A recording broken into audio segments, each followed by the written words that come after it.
किसके यहाँ रावण का जन्म होता है और किस परिवार में राम का जन्म होता है। तो बोले रावण के जन्म का कारण क्या है, किस परिवार में रावण का जन्म होता है, या किस परिवार में रावण आता है और किस परिवार में राम का जन्म होता है। तो मैं आपसे निवेदन करूं, एक तो जालंधर की कथा है, दूसरी नारद जी की कथा है। और मैं केवल इतना कहना चाहता हूं, जालंधर ने क्या किया, बोले धर्म की आड़ में अधर्म किया। जो धर्म की आड़ में अधर्म करता है उसे अगले जन्म में रावण बनना पड़ता है। जो धर्म की आड़ में अधर्म करे, जैसे मान लो 9 देवी स्थापना होती है, कुंवार की नवरात्रि आती है ना, तो जिसमें देवी स्थापना होती है, अब 9 दिन तक आपने बढ़िया पूजा पाठ किया, 9 दिन तक। अब चंदा ज्यादा हो गया तो आपने कहा एक काम करो, बोले 10वें दिन ऑर्केस्ट्रा हो जावे। तो इसका मतलब क्या है, धर्म की आड़ में अधर्म करना, और जो धर्म की आड़ में अधर्म करता है वही जाके रावण बनता है। भगवान की बनाई हुई आकृति पर जो हंसता है वही जाके रावण बनता है। मैं आपसे निवेदन करूं, राम के जन्म का कारण क्या है। दंपति धर्म आचरण लीका, दंपति धर्म आचरण लीका, अजो गावे श्रुति जिने कहलीका, अजो गावे लीका। दंपति धर्म आचरण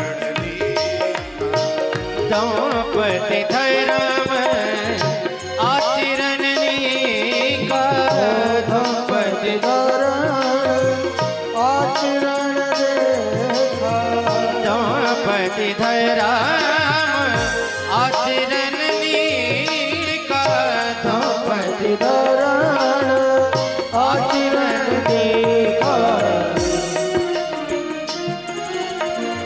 आचरण लीका, अजो गावे श्रुति जिने लीका, अजो गावे श्रुति जिने लीका। अब किस दंपत्ति के यहाँ भगवान का चरण आता है, जरा ध्यान से सुनना। अगर आपको मनु की कथा जीवन में बैठ गई तो राम जन्म का हेतु समझ में आ जाएगा। दंपति धर्म, एक पक्ष की बात नहीं हो रही। दंपति धर्म, दंपति माने होता है पति पत्नी। अब पति पत्नी का आचरण कैसा होवे कि भगवान का चरण आवे। एक गोस्वामी जी कह रहे, मैं नहीं कह रहा, बोले दंपति धर्म, आखिर में पति पत्नी का आचरण कैसा होना चाहिए कि जिसके यहाँ भगवान का चरण आवे। तो बोले दंपति धर्म आचरण लीका, अजो गावे श्रुति जिन कहली। आचरण कैसा हो, बोले पत्नी के आचरण को देखकर पति प्रसन्न हो जाए, पत्नी के आचरण को देखकर पति प्रसन्न हो जाए, पत्नी का आचरण पति के अनुकूल हो। ध्यान से सुनना, अपनी तरफ से हमने कुछ नहीं कहा है, क्योंकि जैसे ही हमने कहा कि पत्नी का आचरण पति के अनुकूल हो, माताएं हमें घूर कर देख लेती, बोली हमारा आचरण इनके अनुकूल हो। क्यों? हमारा आचरण इनके अनुकूल हो, हमारा आचरण पति के अनुकूल हो, पत्नी के आचरण को देखकर पति प्रसन्न हो जावे, तो पत्नी अपने आचरण के अनुकूल है। मैं बहुमुखी मन से नहीं बोल रहा हूँ, मानस का प्रमाण देखो। माता कौशल्या क्या है, बोले कौशल्यादि नार प्रिय, अरे सब आचरण पुनीत। पुनीत आचरण क्या है, पति अनुकूल। क्यों? अपनी तरफ से तो नहीं बोला हमने। और जो पत्नी अपने पति के अनुकूल हो, अब कैसे पहचाना जाए कि पत्नी पति के अनुकूल है? पत्नी के आचरण को देखकर पति प्रसन्न हो जावे, पत्नी के आचरण को देखकर पति प्रसन्न हो जावे, तो समझना कि पत्नी अपने आचरण पति के अनुकूल है। आप लोग हमें इतनी तेज आंखों से मत घूरो। माताएं कह रही हैं एक पक्ष की बात करते हो, हमारा आचरण इनके अनुकूल हो, हमारे आचरण को देखकर ये प्रसन्न होवे, हमारा आचरण पति के अनुकूल हो, हम समय से घर लौटकर आवे, सूर्यास्त के पहले घर आ जावे, और इनकी स्थिति ये चाहे 11 बजे आवे और चाहे 2 बजे आवे और वो भी झूमते हुए चले आवे। क्यों? एक पक्ष की बात नहीं, दोनों पक्षों की बात होगी, यही तो मानस की गंभीरता है। तभी तो समझ में आएगा कि भगवान का चरण किसके यहाँ आता है। गंभीरता से ध्यान देना हमारी बात पर। पत्नी का आचरण पति के अनुकूल हो। माताओं, आप लोग घबराने की कोशिश मत करना। क्यों? और बिल्कुल मन में दुविधा मत रखना।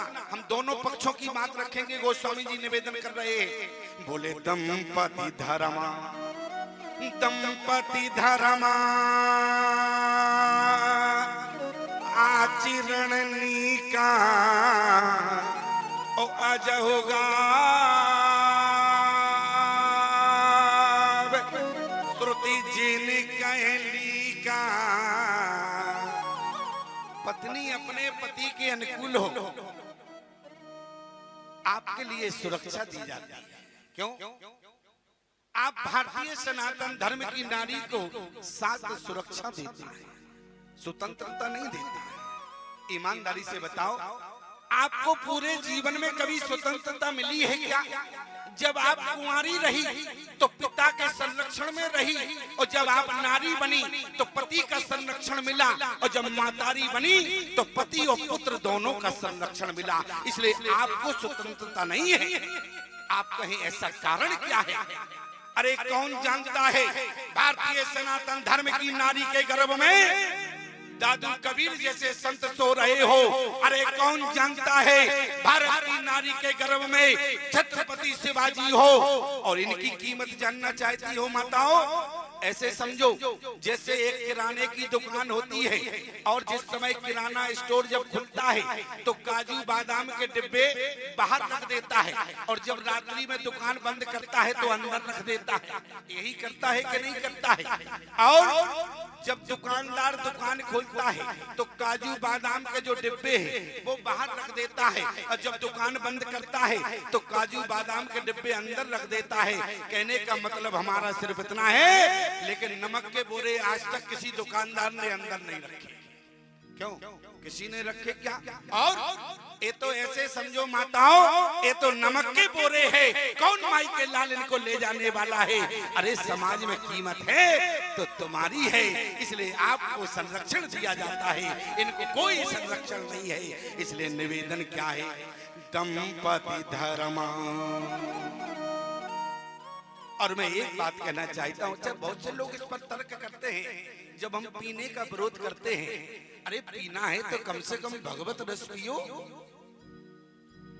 अरे महुआ से बनी हुई शराब को यदि पीते हो तो जीवन में क्या मिला? कभी आपने विचार किया, महुआ में जिस समय फल आता है तो उस समय वृक्ष में हरियाली नहीं रहती।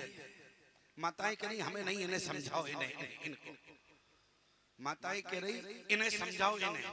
तब तुम लोग समझ लो, महुआ में जिस समय फल आता है तो हरियाली नहीं रहती है, और जिस समय महुआ में फल आता है तो वृक्ष की हरियाली समाप्त हो जाती है। और एक बात याद रखना, जो महुआ से बनी शराब को हाथ लगाता है उसके परिवार में कभी हरियाली नहीं रह सकती है। इसलिए कभी महुआ से बनी शराब को हाथ नहीं लगाना। अच्छा, एक व्यक्ति हमारे पास आया, बड़ी विडंबना हुई। बोले स्वामी जी बहुत बड़ी समस्या हो गई। हमने कहा समस्या क्या है? बोले हमारे पैर में फोड़ा हो गया। अच्छा, फोड़ा का मतलब समझते हो कि नहीं समझते हो? बोले पैर में फोड़ा हो गया। हमने कहा फोड़ा हो गया तो हमारे पास क्यों आए? अरे डॉक्टरों के पास जाओ, इलाज कराओ। अरे बोले बहुत एक से एक बड़े बड़े डॉक्टरों के पास गए, बहुत इलाज कराया लेकिन ठीक नहीं हुआ। तो बोले हमने कहा जब दवा से ठीक नहीं हुआ तो दुआ से ठीक हो जाएगा। क्यों? जब कोई बीमारी दवा से ठीक ना हो तो दुआ से ठीक हो जाती है। हमने कहा ये तो तुमने बहुत अच्छा उदाहरण दिया। अगर इस सिद्धांत को लेकर आए हो तो एक काम करो, तुम तो केवल थोड़ी सी शराब इस फोड़े के ऊपर लगा लेना, तुम्हारा फोड़ा सदा सदा के लिए मिट जाएगा। बोले दिमाग खराब हो गया क्या? बोले फोड़ा, शराब से कहीं फोड़ा मिटेगा? अरे हमने कहा ये बताओ, अरे शराब से अच्छे अच्छे परिवार मिट गए, ये तो फोड़ा ही अकेला है, फोड़ा नहीं मिटेगा। इसलिए मैं आपसे निवेदन करना चाहता हूं, जो आपके परिवार की हरियाली को मेट सकता है, महुआ से बनी शराब को कभी हाथ नहीं लगाना चाहिए। आज बोले गोस्वामी जी ने क्या लिखा, दंपति धरा आचरणनी अजोगा श्रुति जिन कहली। पत्नी अपने पति के अनुकूल हो, पत्नी के आचरण को देखकर पति प्रसन्न हो जावे, ऐसा मत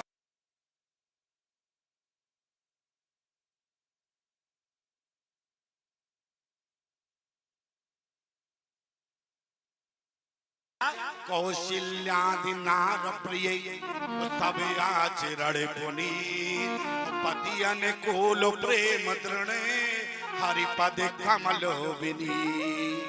और राजा दशरथ की स्थिति क्या है, अरे धर्म धुरंधर गुण निधि ज्ञानी, धर्म धुरंधर गुण निधि ज्ञानी, धर्म धुरंधर गुण निधि ज्ञानी, धर्म धुरंधर गुण निधि ज्ञानी।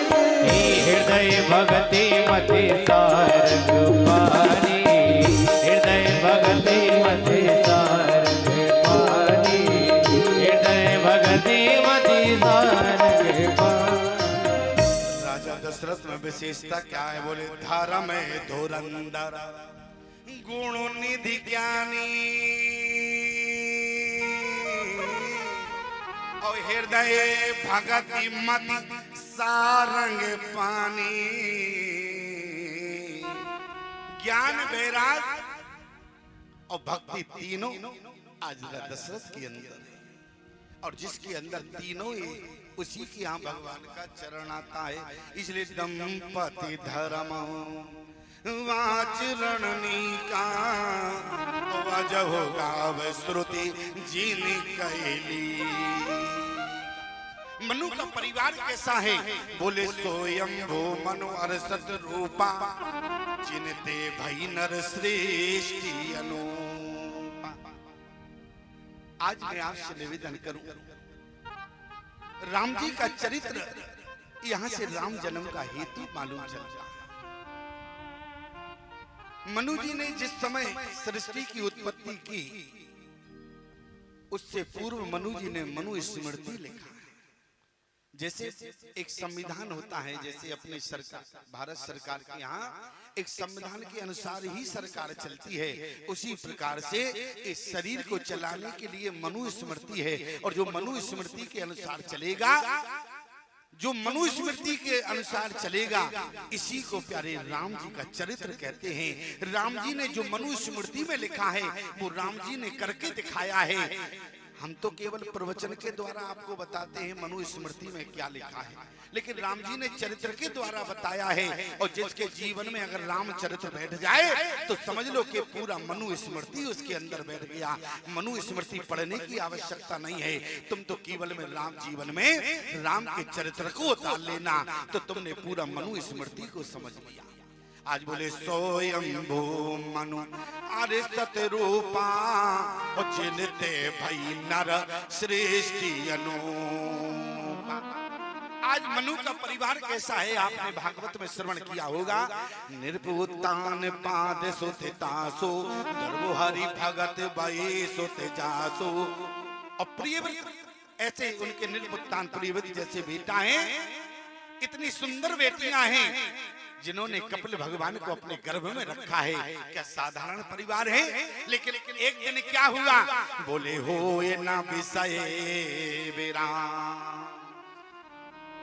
आज मनु के हृदय में वेदना हुई। याद रखना प्यारे, जीवन तो हमारा बहुत गया, लेकिन किसी के हृदय में आज तक वेदना नहीं हुई कि जन्म गयो हरि भगत बिनु।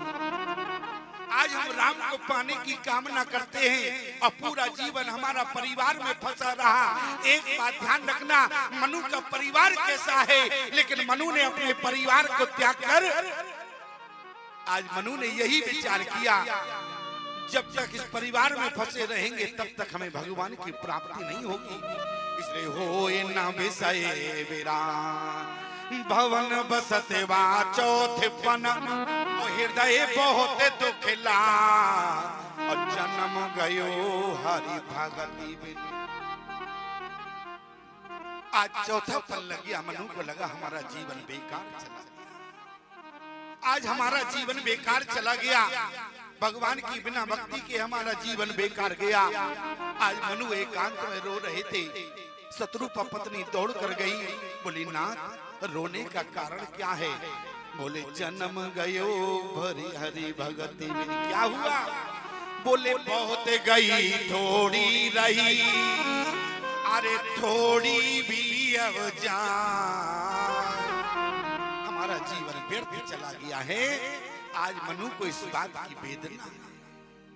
मानव जीवन का उद्देश्य क्या है ये मनु ने जाना है, और मानव जीवन का अगर उद्देश्य समझ में आ जाए तो तुम्हें भगवान की प्राप्ति अवश्य होगी। अच्छा, भगवान को कौन पहचान सकता है? भगवान को कौन पहचान सकता है? क्योंकि संसार ही भगवान का स्वरूप है, लेकिन इसमें माया का पर्दा पड़ा हुआ है। ये हमारा है, ये हमारा है, ये हमारा है। एक व्यक्ति गया, बोले स्वामी जी, बोले हमारी पत्नी तो इतना हमको चाहती है, अगर हम मर गए तो ना मालूम पत्नी का क्या हाल होगा।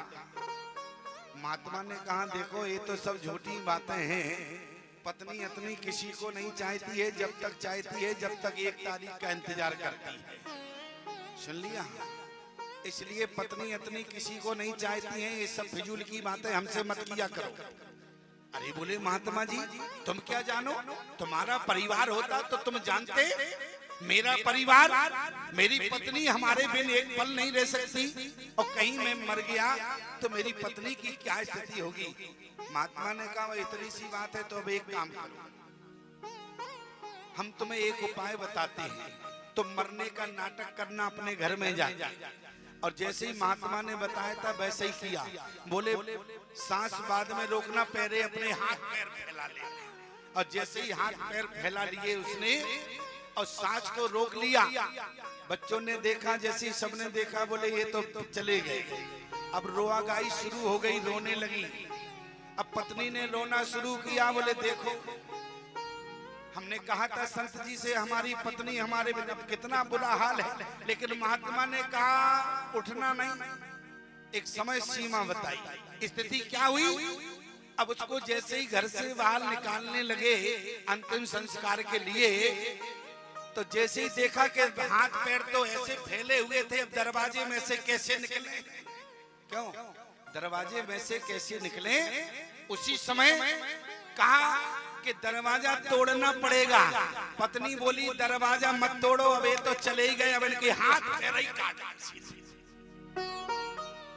तब उनके समझ में आया, इसलिए ध्यान देना, सारे जग को रही न जाए हरि माया जादूगर। वो सारे जग को रही न जाए हरि माया जादूगर ने। सारे जग को रही न जाए हरि माया जादूगर ने।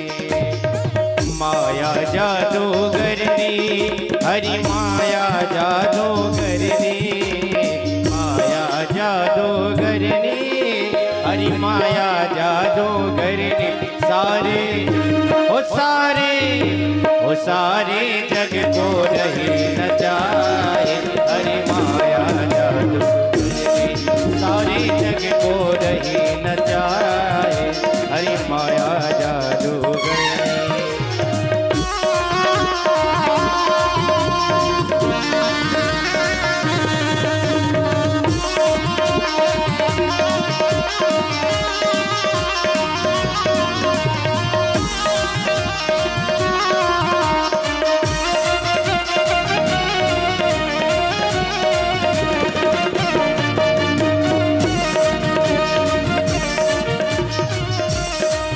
जाके बस में चराचर नाचे, कोई कृपा पात्र जन बाँचे। जाके बस में चराचर नाचे, कोई कृपा पात्र जन बाँचे, या के बस में चराचर नाचे।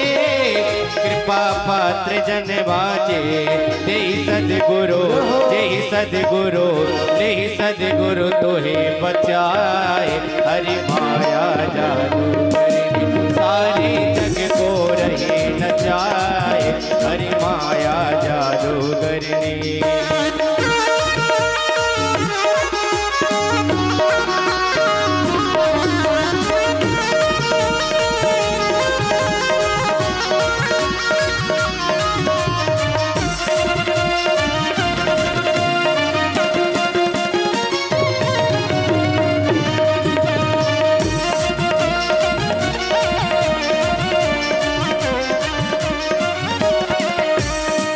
जब पंथ न कोई सूझे, तब जाए गुरु जी से पूछे।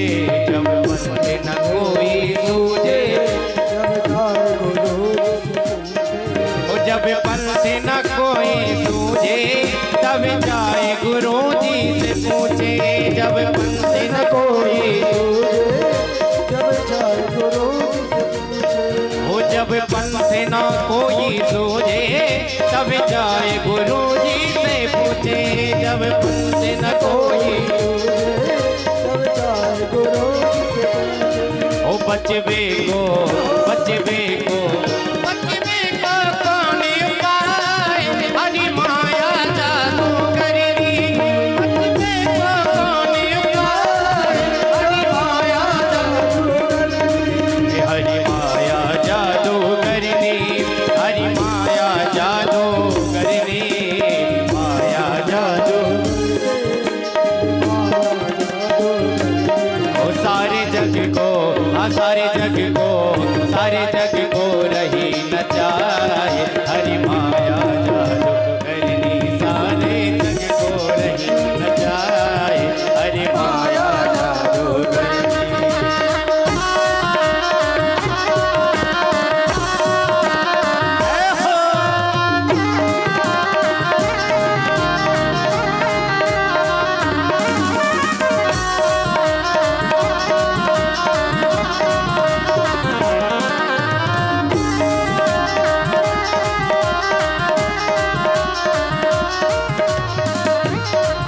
जो राम नाम नित बोले, सोया सो निर्भय डोले। जो राम नाम नित बोले, जो राम नाम नित बोले, सोया से निर्भय डोले। जो राम नाम नित बोले, जो राम नाम नित बोले, सोया से निर्भय डोले।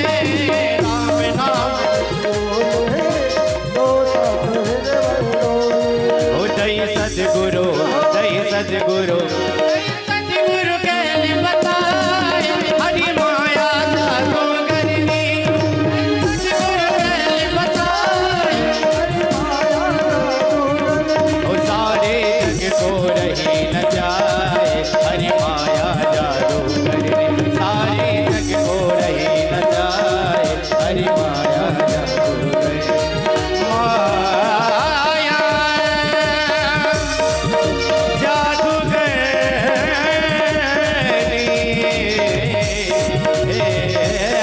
माया जादू